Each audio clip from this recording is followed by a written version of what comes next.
Salve, salve, galera! E aí, como vocês estão? De boa? Tranquilão? Suave na nave?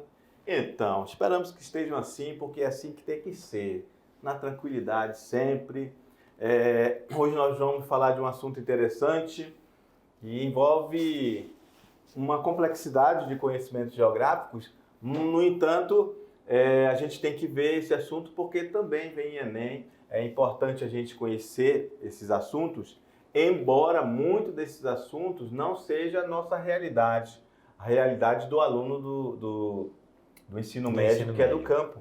Esse aluno do ensino do campo, geralmente eles estão em localidades que não têm um grande aglomerado de pessoas, porque nós estamos falando de grandes aglomerados. Nós vamos ver hoje sobre o inchaço das cidades, não é isso? Certo. Sobre a questão da aglomeração mesmo de pessoas nas grandes cidades, beleza? Então, vamos juntos, vamos lá no quadro, meu diretor. Então, a nossa aula de hoje vai falar sobre urbanização mundial. Um contexto que está ligado ao processo de urbanização, já vamos rabiscar aqui, né, como sempre, que é importante para o nosso aluno.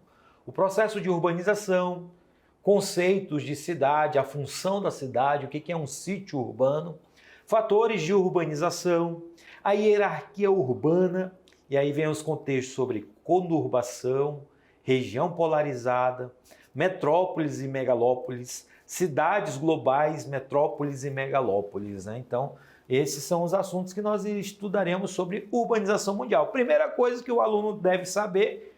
Claro que o nosso aluno que já vem lá do fundamental, chegou agora no ensino médio, ele já tem alguma coisa, algum conceito pré-estabelecido sobre cidade, né? Que é uma área densamente povoada por zonas residenciais, comerciais e industriais.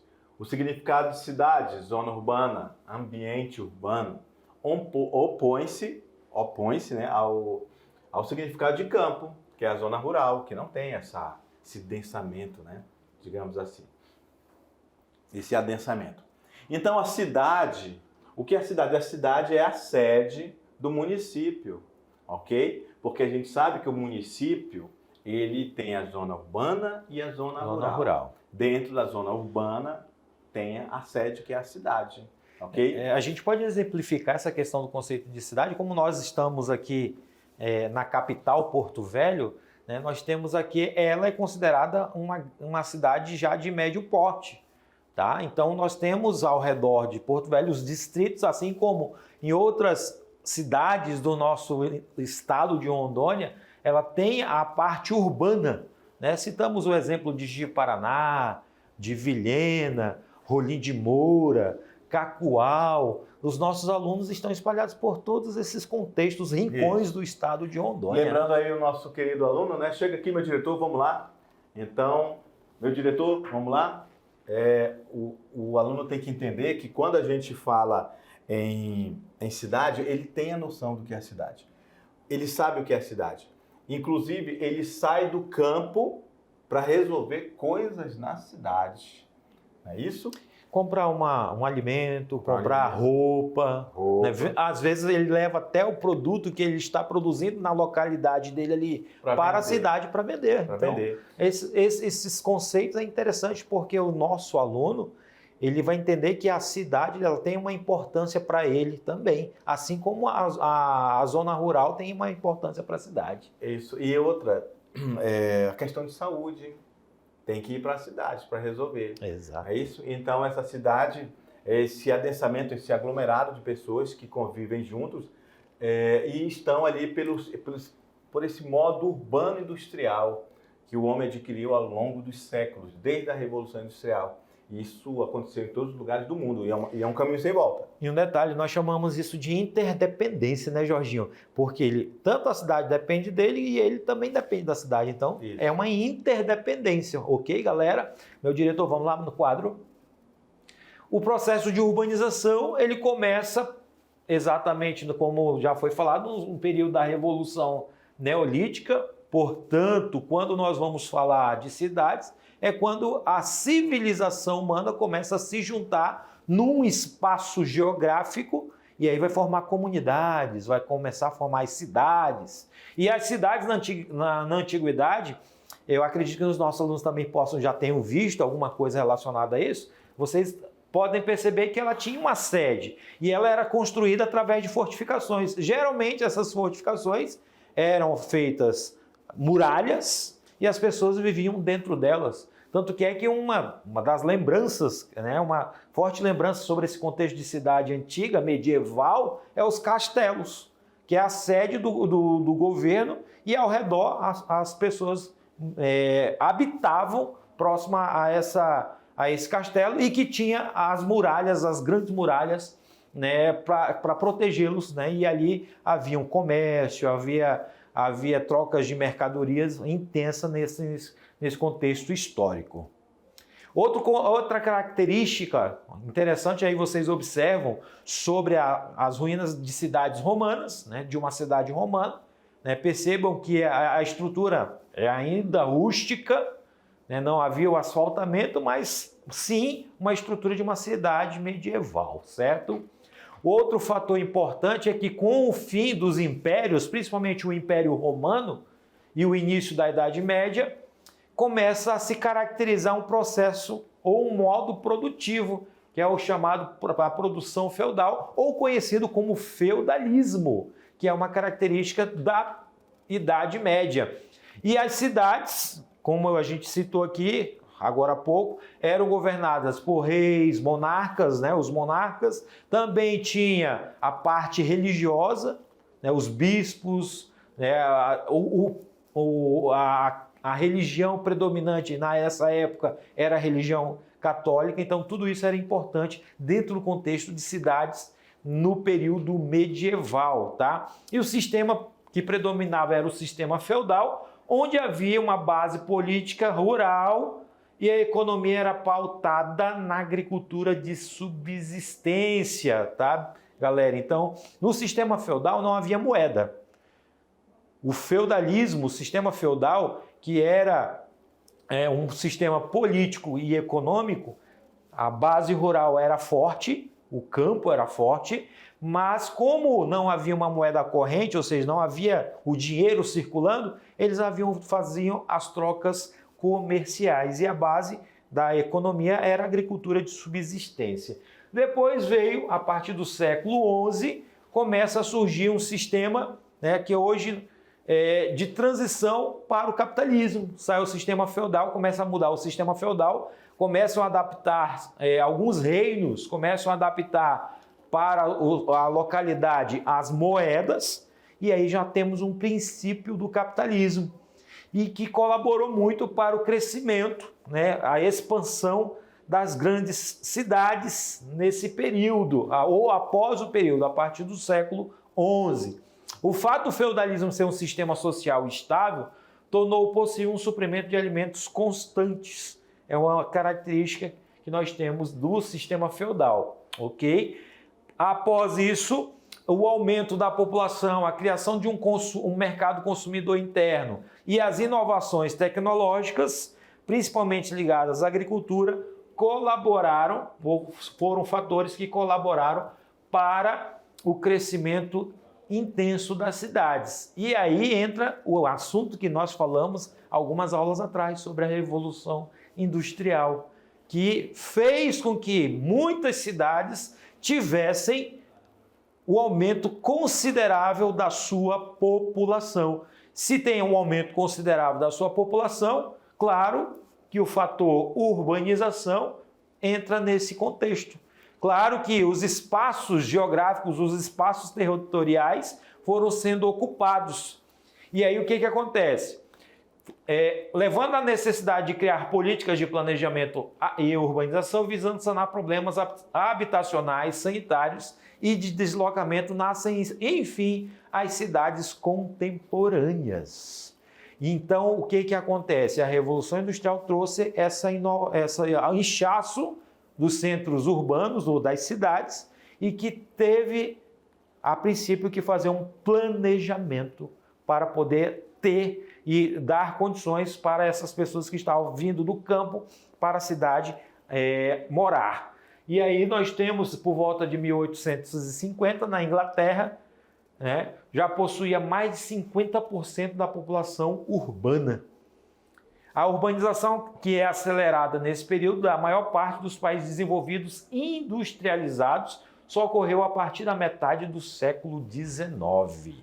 Tá? Então, isso, fator que colaborou, Revolução Industrial, aumento populacional nas cidades mais industrializadas desse período. Volta lá, por favor, Carlinhos. Lembrando o aluno, né, que essa foto é uma foto atual. Atual, né?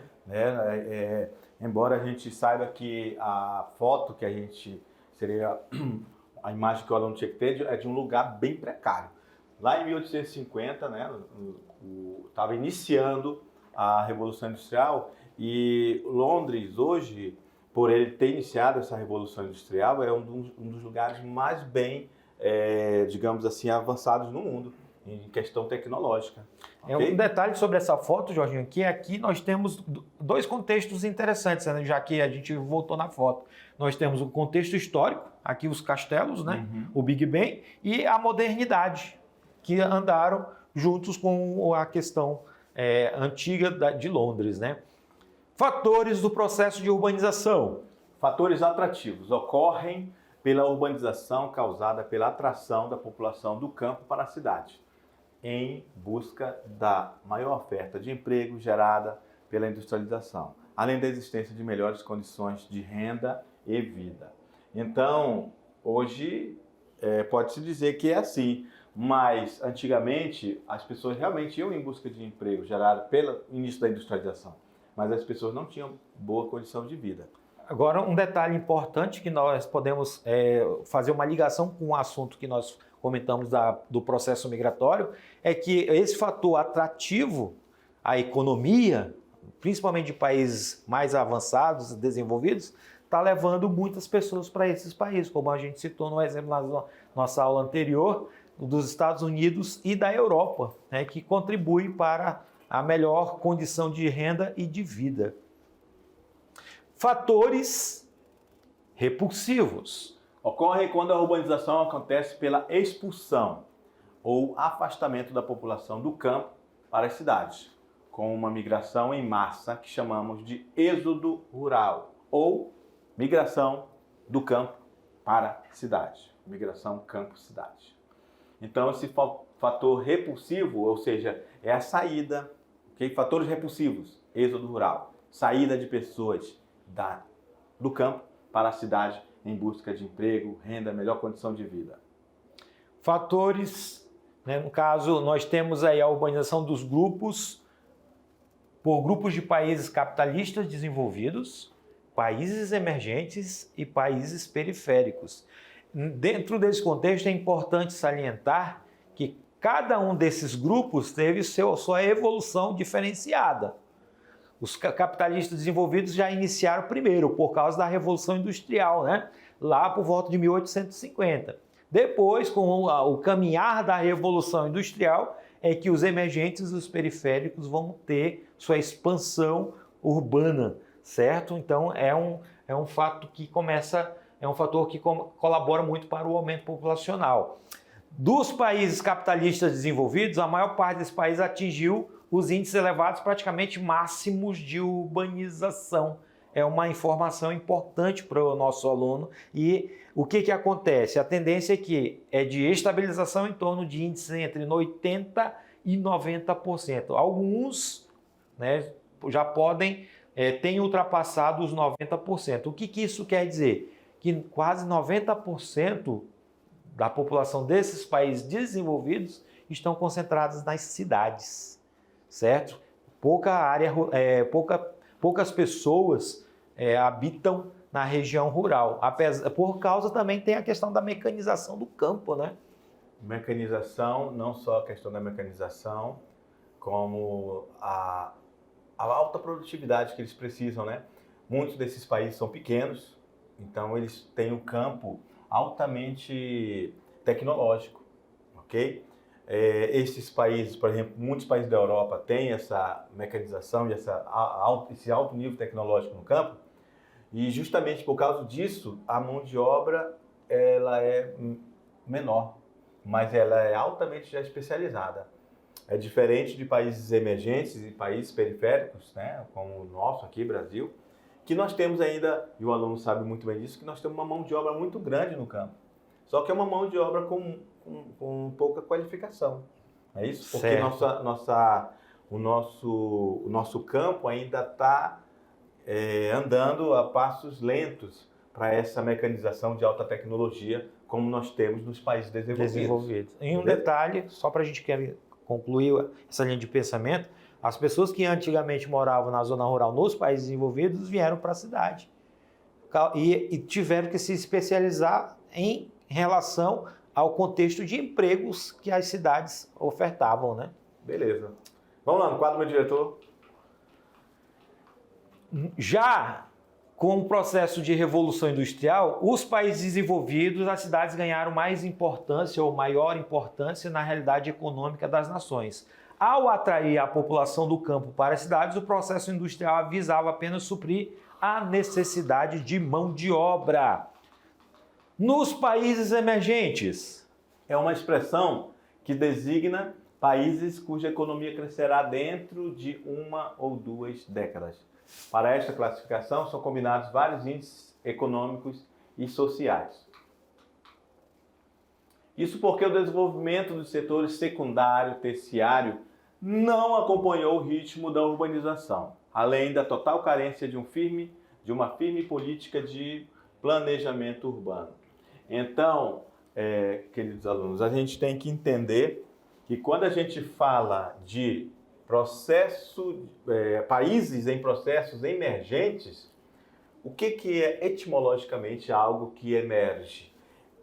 Está no fundo, não é isso? Está lá embaixo, emerge, vai subindo. E esse subir é querer chegar ao nível de desenvolvimento. Ok? Se ele está lá embaixo, sub, quer dizer embaixo, subdesenvolvimento, então está abaixo do desenvolvimento. Então ele não é nem tão subdesenvolvido, mas ele também não é totalmente desenvolvido. Ele está emergindo. É o caso do Brasil, China, Índia, África do Sul. São países que têm muitas características já de países desenvolvidos, no entanto, são assolados ainda pela marca do subdesenvolvimento, como muita pobreza, carência de profissionais de alta qualificação, muitas desigualdades sociais, enfim, são as características de desenvolvimento que veremos em outras aulas, beleza? Então, vamos lá no quadro, meu diretor. Alguns desses países emergentes, né, apresentam taxas de urbanização iguais ou até superiores à de países desenvolvidos. Embora, com raras exceções, a urbanização dos países subdesenvolvidos se apresente em condições extremamente precárias. Aí, ó, emergente, eles têm, às vezes, tem países que têm taxas superiores a de países desenvolvidos em relação à urbanização, mas em condições precárias, ou seja, são cidades que cresceram, estão inchadas de pessoas, só que muita pobreza, muita carência, muita violência, falta de infraestrutura, muitas doenças, muito esgoto a céu aberto, enfim, essas são as características que já a gente pode dizer que são condições extremamente precárias. Como você citou o exemplo do Brasil, né, Jorginho? De país emergente, a gente pega o exemplo da cidade de São Paulo. Uma cidade extremamente desenvolvida, né? Questão de indústrias, muitas indústrias, um espaço geográfico extremamente inchado, mas ao mesmo tempo que tem o fator de riqueza, de desenvolvimento, do outro lado temos o fator de pobreza, desigualdade social. Exatamente, e nós estamos falando de uma cidade global, São Paulo, aqui no Brasil, e uma cidade que é aqui no Brasil, que é um país emergente e que tem todas essas características que eu acabei de falar. Ao mesmo tempo, é um contraste entre muito desenvolvimento, muitas indústrias, polos industriais importantíssimos para o mundo, e ao mesmo tempo isso contrasta com a miséria, com a fome, com a violência. Não é isso? Muito bem, isso aí. O nosso aluno já deve ter compreendido essa situação. Vamos lá, diretor? Vamos lá. Dentro dessas características, nós temos os países periféricos. Já é bem diferente do que é o desenvolvido e também muito diferente do que é o emergente. E o que diz sobre países periféricos? Em virtude do predomínio de atividades primárias. Quando a gente fala de atividades primárias, nós estamos dando maior destaque para o setor do campo, a agricultura, a agropecuária, que é atividade ou até mesmo o extrativismo. Que pode ser vegetal ou mineral. E que entra nessas atividades primárias.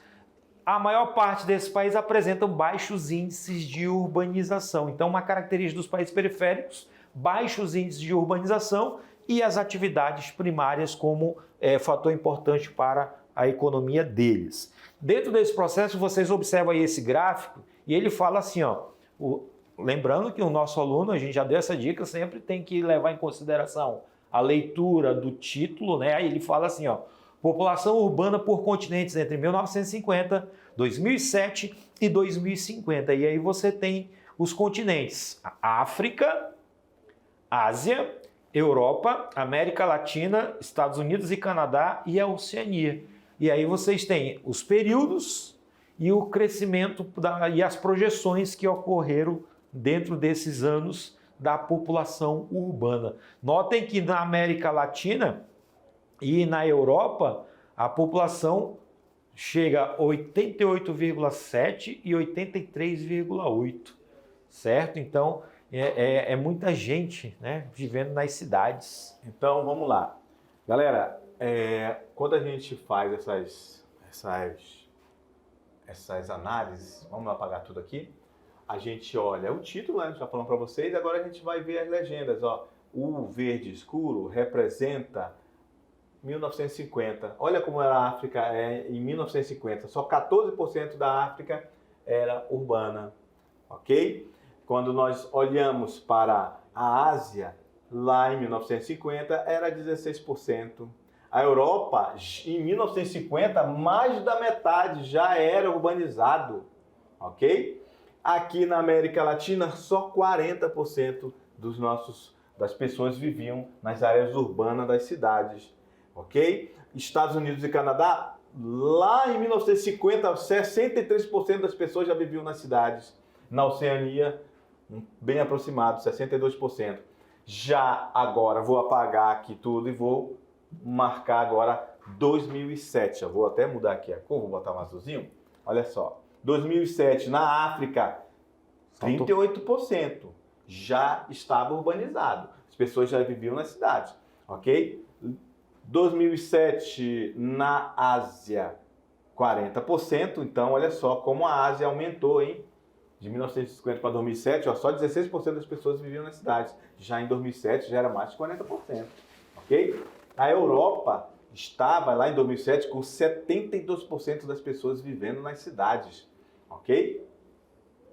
Na América Latina, quase 80% já das pessoas vivendo nas cidades. Ok? Estados Unidos e Canadá, 70%. E na Oceania, 70% também. Agora vamos mudar a cor e vamos apagar aqui todos os slides. Vamos mudar aqui a cor. Vamos colocar um preto. Vamos lá. Já 2050... Uma projeção futura. É uma projeção. É algo que ainda está lá na frente. Já vai acontecer. Já vai acontecer. Está relacionado a cálculos estatísticos, baseado no modo de viver das pessoas atualmente e calculado já as várias variáveis possíveis. Levando em consideração a estimativa de 2007, né? Isso. Olha só, a África, lá em 2050, está projetado para ser 60% da sua população já urbana. Então, quer dizer que é um absurdo de diferença em relação a 1950, né? Ó, que só era 14%. Então, olha só, na Ásia, em 2050, está projetado para ser 66%, ok? Na Europa, em 2050, está projetado para estar vivendo nas cidades mais de 83%. Na América Latina, as pessoas vão estar vivendo mais nas cidades, ainda mais do que na Europa. Quase 90% das pessoas viverão nas cidades, ok? população urbana, Estados Unidos e Canadá. Então, galera, vejam que em todos os gráficos dessa projeção para 2050 demonstra que a urbanização cada vez mais se intensifica no mundo. Ou seja, as pessoas viverão mais na cidade do que na zona no rural. campo, beleza? Certo. Outro fator importante sobre o contexto de urbanização é falar de conurbação. Mas, professor, o que seria conurbação? A conurbação nada mais é que um fenômeno que acontece a partir da junção ou união de duas ou mais cidades ou municípios, formando uma única malha urbana como se fosse somente uma única cidade.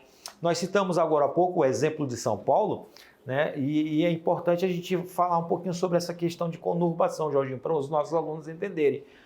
A conurbação, galera, apesar de nós vivermos num estado que ainda não tem esse fenômeno, mas em muitas cidades mais urbanizadas do que temos dentro do território brasileiro, as cidades cresceram de tal forma que elas abrangeram outras vizinhas. Nós citamos o exemplo de São Paulo. Existe uma região chamada de ABC Paulista, que é um conjunto de de 3 a 4 cidades e que forma a chamada Grande São Paulo. E altamente industrializado. E altamente industrializado. Fator que colaborou para o crescimento. Industrialização, processo de urbanização, muita gente morando, o avanço dessas cidades ultrapassaram os limites das outras, fazendo com que surgisse um processo de conurbação. Então, quando há essas cidades que são polo de atração, o que acontece? Vem pessoas para a cidade. Geralmente essas pessoas, o perfil delas é de pouca renda. Se tem pouca renda, ela não consegue alugar casas no centro da cidade. E aí, vai para a margem, vai para a periferia, vai lá já no final da cidade e a cidade começa a crescer. Aí há o desmatamento, Sim. não é isso? Aí aquela precariedade vira uma favela, não é isso?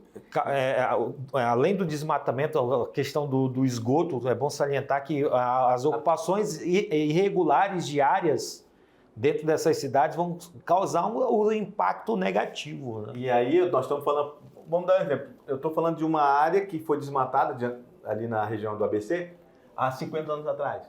Aí desmatou, as pessoas começaram ali a ocupar aquela região ali do ABC Paulista ali e hoje praticamente já é centro, porque virou uma verdadeira conurbação ali, as cidades se encontraram. É isso? As cidades agora são separadas apenas por uma rua. Então, as cidades, e nós vimos no gráfico anterior, que a tendência é que essa conurbação aconteça em várias cidades do mundo, em vários países, ok? Certinho. E, obviamente, que em 2050 teremos várias cidades conurbadas aqui em Rondônia. Por exemplo, quando a gente vem lá de Candeias, não é o caso ainda de uma conurbação, mas a gente vê poucos espaços ainda já menos ocupados, digamos Tem bairros assim, já né? mais próximos. Isso, né? mais próximos, já indo para ali, para a região de Candeias.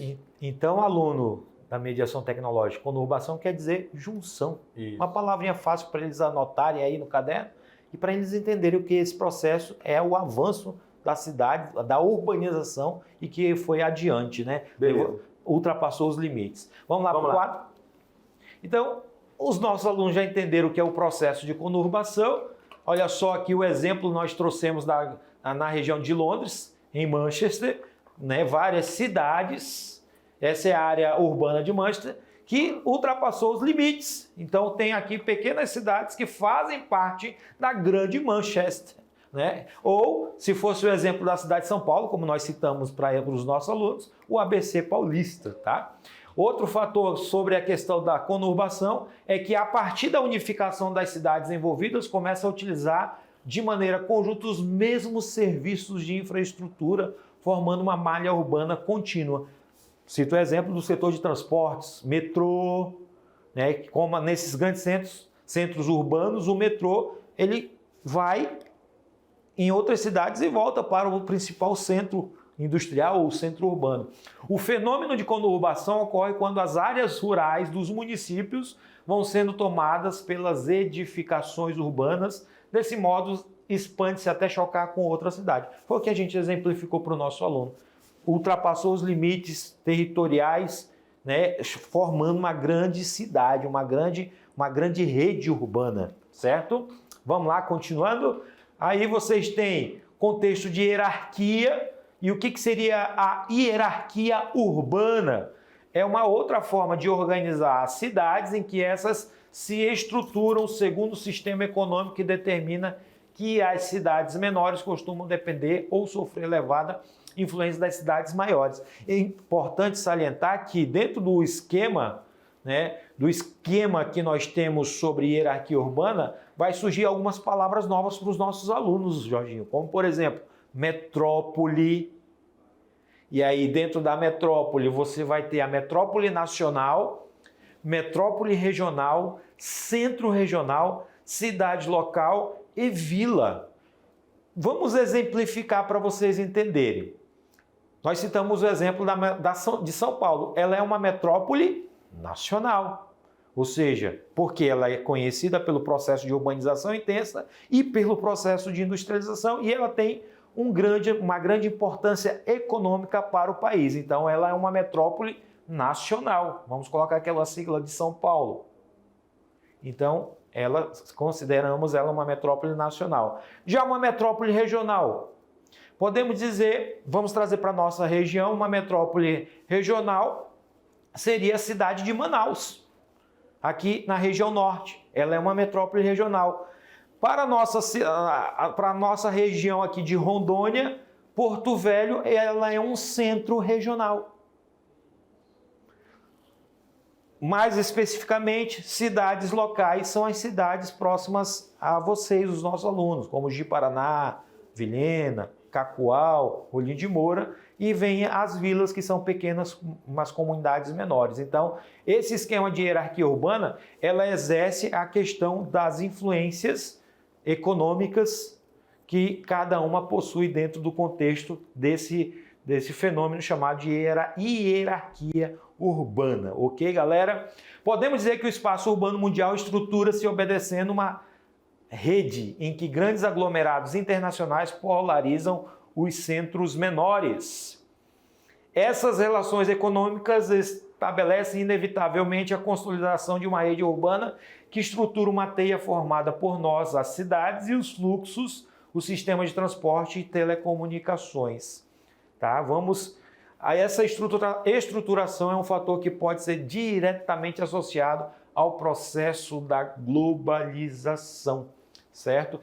Só para exemplificar essa questão que o texto vem falando, por exemplo, nós temos aqui a gente citou a cidade de São Paulo, que é o grande centro urbano, né, e econômico do país. É ela que tem, né, possui os maiores fluxos de sistemas de transporte, de telecomunicações, né, então ela que exerce influência de maneira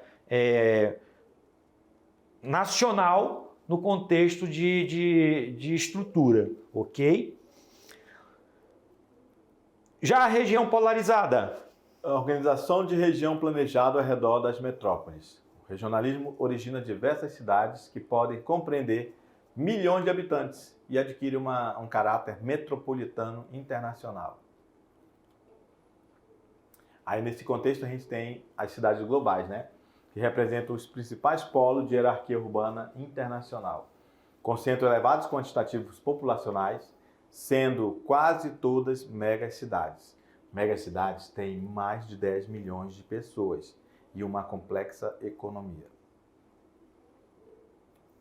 Tá aí, ó, exemplo de cidades globais, né? Nova York, Paris, Berlim, Rio de Janeiro, São Paulo, Tóquio, Buenos Aires. Então, são exemplos de cidades globais. E um detalhe sobre isso aí é que todas elas possuem bolsa de valores, que por causa que são centros globais econômicos também, né? Então, elas são consideradas cidades globais. E o que é uma metrópole? Ela é um termo que nós podemos designar a cidade principal ou capital, certo? Ou capital de um determinado país ou província, ou ainda alguma cidade que por algum motivo exerce influência na cultura ou cultural, social, econômica sobre as demais cidades da região metropolitana. A região onde ocorre a conurbação chama-se de região metropolitana, como nós citamos o exemplo do ABC Paulista. Então, o que é uma região metropolitana? É uma cidade principal e que ela tem outras ao redor e que essa cidade principal exerce uma influência muito grande no aspecto cultural, social e econômico. E aí nós temos o exemplo de algumas metrópoles dos Estados Unidos, tá? Onde nós temos aí as cores roxas, ou aqui está de roxo, com mais de 10 milhões de habitantes, né? Essa aqui, ó, com mais de 10 milhões de habitantes. Nós citamos aí o exemplo de Chicago, Los Angeles, Nova York. Temos de 5 a 9 milhões de habitantes, que são as bolinhas um pouco maiores, como Atlanta, Dallas, Houston, Miami. E temos as que têm de 2 a 5 milhões, que podemos citar o exemplo de Pittsburgh, Cleveland, Indianápolis. Então, essas são as metrópoles dos Estados Unidos, né, que exercem essa influência dentro do território americano. E uma megalópole? Ela é um aglomerado, ou seja, junção, conurbação de várias metrópoles ou regiões metropolitanas, certo? E a faixa que se estende pelas costas, no caso o exemplo aí de Boston, Washington, e compreende Nova York, Filadélfia e Baltimore, constituindo a maior megalópole do mundo, tá? Então, conurbação, junção, aglomerou, são várias metrópoles chamadas de regiões metropolitanas. E aí nós temos o exemplo da megalópole japonesa, tá? Onde são várias cidades que têm grande importância econômica, junto a elas formaram uma grande megalópole, que são a megalópole japonesa. Citamos o exemplo de Shikoku, Honshu, né, Hokkaido, são essas as grandes metrópoles, juntou-se megalópole. No Brasil, nós temos a megalópole brasileira, no caso, na região de São Paulo e no Rio de Janeiro, onde levam-se em consideração o maior quantitativo de pessoas, milhões de habitantes, e urbanização intensa e um fator de crescimento econômico intenso, ou seja, industrialização. É isso aí. Ainda tem outra que a gente pode perceber aí, ó, que essa é a megalópole brasileira, o eixo ali Rio-São Paulo. Quando você viaja por essas regiões aqui, ó, quase você não consegue ver mais florestas. Ou seja, você não consegue ver onde começa uma cidade e onde termina outra, não é isso? Exatamente. E era o que tínhamos para o momento, não é isso, Carlinhos? Perfeito. Daqui a pouco a gente volta para o nosso resumão. Até mais, galera.